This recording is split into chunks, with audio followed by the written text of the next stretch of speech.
2000 মন, সেই হিসেবে 1000 মন বিক্রি হয়ে গেছে। 1000 মন বিক্রি। কত করে মন যাচ্ছে?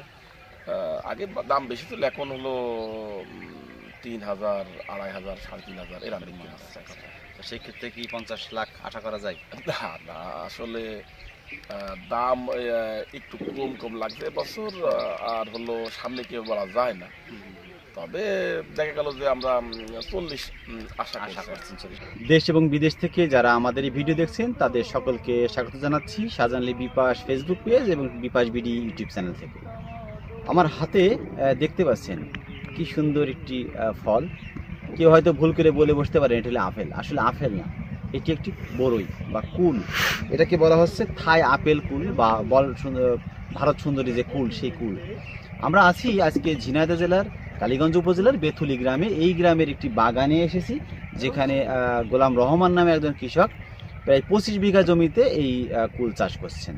তো তিনি আমাদেরকে জানিয়েছেন এবছর 25 বিঘা জমি থেকে অন্তত প্রায় 40 লক্ষ টাকার কুল তিনি বিক্রি করবেন। তো আমরা গোলাম রহমান ভাইয়ের বক্তব্য শুনবো, পাশাপাশি আমরা তার কুল ক্ষেতটা ঘুরে ঘুরে দেখব। তো চলুন আমরা গোলাম রহমান ভাইয়ের বক্তব্য শুনি এবং কুল ক্ষেতটি ঘুরে ঘুরে দেখি। তোমার কম ছিল 10 বিঘে, এবছর 25 বিঘে কুল বেশি। 25 বিঘা কুল, এবার 25 বিঘা কুল অর্ধেকের বেশি বেচা হয়ে গেছে।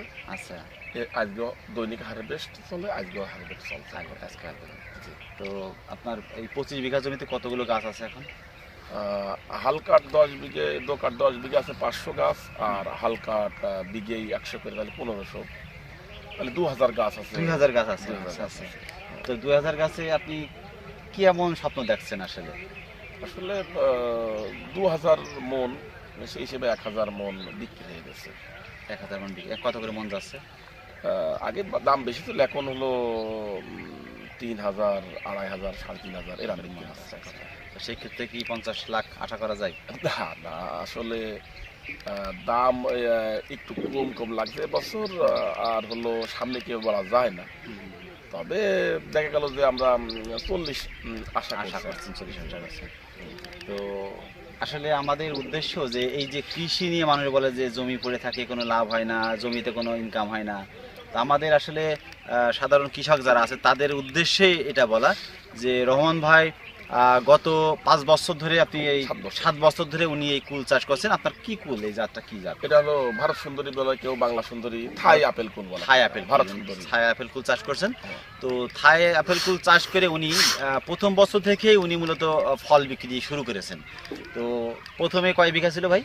প্রথমে 4 বিঘা ছিল, 4 বিঘা কুল ছিল। 4 বিঘায় বাউকুল, যেটা সবুজ বর্ণের বাউকুল ছিল, সেই বাউকুল থেকে উনি বাদ দিয়ে পরবর্তীতে এই যে ভারত সুন্দরী বা থাই আপেল কুল যেটা, সেই কুলে চলে আসেন। তো এখন তার 25 বিঘায় কুল চাষ করছেন। তো এই যে জমিগুলো যে সৎ ব্যবহার আছে, কুল চাষে আসলে ফসল হয়, ফলন আসে 4 মাসে 5 মাসে ক্লোজ হয়ে যায়। তো আপনার না, এটা হলো যখনই লাগান আপনার ভাদ্র মাসে ফল আসবে, আর এই ফাল্গুনের 15 শেষ হয়ে যাবে। তো এই যে কুল চাষ, আপনি তো আরো অন্যান্য, আমি জানি যে আপনি আরো অন্যান্য কিছু চাষ করেন, পেয়ারা চাষ করেন, কলা চাষ করেন, সব মিলিয়ে আপনার কত বিঘা চাষ আছে?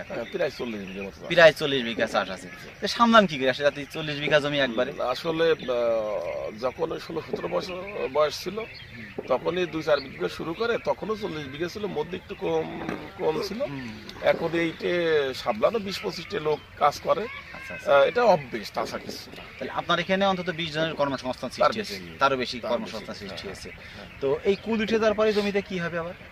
আমরা অন্য কিছু করি না, তবে এবছর লক্ষ্য রয়েছে প্রত্যেকটা কুলের ভুঁইতে আপনার শসা, তারপরে হলো লাউ, ঝিঙা, জালি, উজ্জে, এইগুলো সবগুলো চাষ করবো। একটা আবার দিয়ে নেবো, মানে ফাল্গুন মাসের থেকে নিয়ে নেবো। আচ্ছা আমি আপনাকে যদি প্রশ্ন করি, কেউ যদি কুলের চাষ করতে চায়, আপনার দেখা দেখি কি আগ্রহ হয়, তো 1 বিঘা জমিতে কতগুলো গাছ লাগানো যেতে পারে এবং 1 বিঘা জমিতে কুল ফলন আসা পর্যন্ত কত টাকা খরচ হতে পারে? এখন যে লাগানোর সময়, মানে জ্যৈষ্ঠ মাস পর্যন্ত লাগানো যায়, অগ্রহণ মাস থেকে জ্যৈষ্ঠ মাস। এখন যে লাগানো হয় তাহলে 120-30টা চারা হলে হয়ে যায়। আর জমির দাম সহ 50,000 টাকার মতো খরচ হবে। আর যখন ফলের পর নির্ভর করে, একটা খরচ আছে, তুলা একটা খরচ আছে, আলাদা কথা।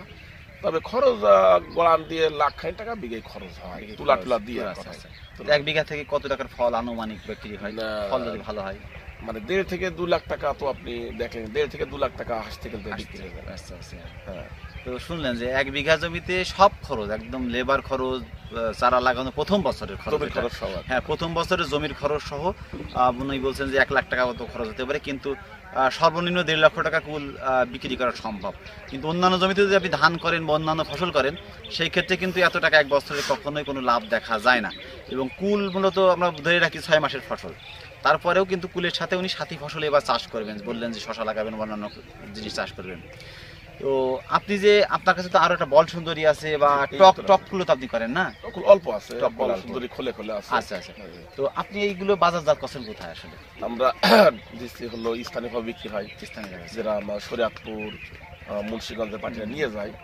আমরা ঢাকার ভিতরে কারণ বাজার, যাত্রাবাড়ি, ওয়াজঘাট, আর বাইরেও পাশে ফেনী, নোয়াখালী সব জায়গায় আপনার মালামাল যাচ্ছে।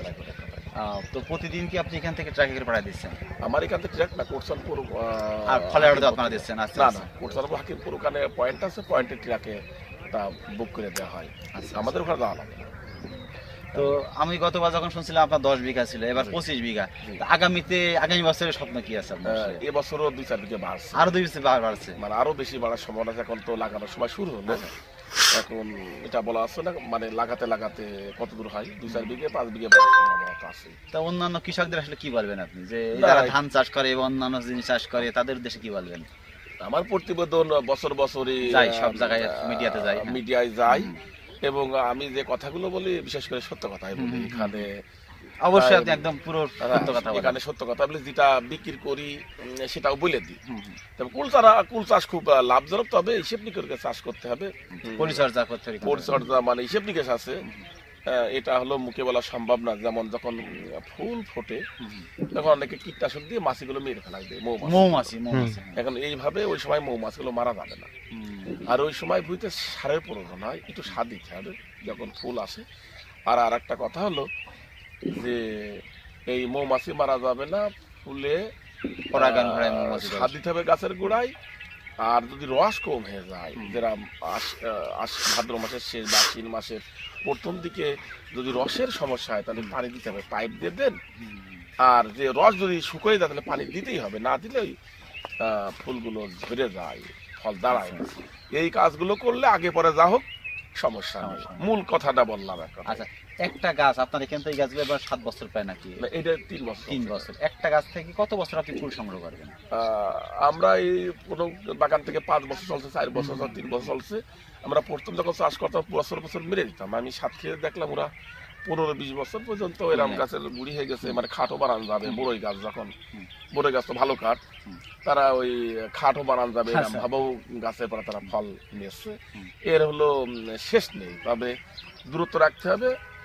14x14 রাখলে ভালো হয়, চলাফেরা দেখতে 14x14 রাখতে হবে। রাখলে ওর মতন চলাফেরা করা যায়, ফলটা ভালো হয়, চারিপাশে ঘুরে ঘুরে ফলটা ধরে।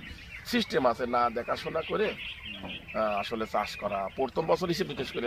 মানে যদি কেউ চাষ করতে চায় লাভ আছে, কিন্তু তাকে অনেক হিসাব কিতাব করে করতে না, মানে সিস্টেমে কি দেখতে হবে, ওই হিসেব নিকেশ না, হিসেব তো সোজা হিসেব।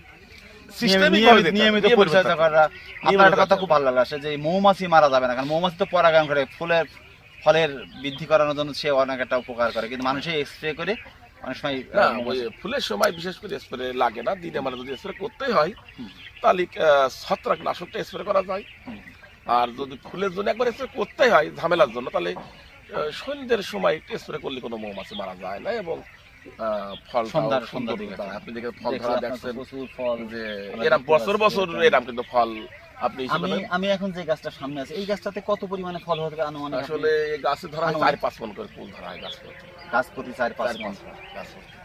মানে এটা হলো, তাহলে যদি আমি এখন আপনার 3000 টাকা মণি ধরি, তাহলে তো 12,000 টাকার ফুল আছে একটা গাছে আনুমানিক। জি, রমন ভাই আপনাকে ধন্যবাদ আমাদের প্রতি বছর সময় দেওয়ার জন্য। আমরা চেষ্টা করি কৃষকদেরকে একটু উৎসাহ দেওয়া, একটু জানানো। তো আপনাকেও ধন্যবাদ।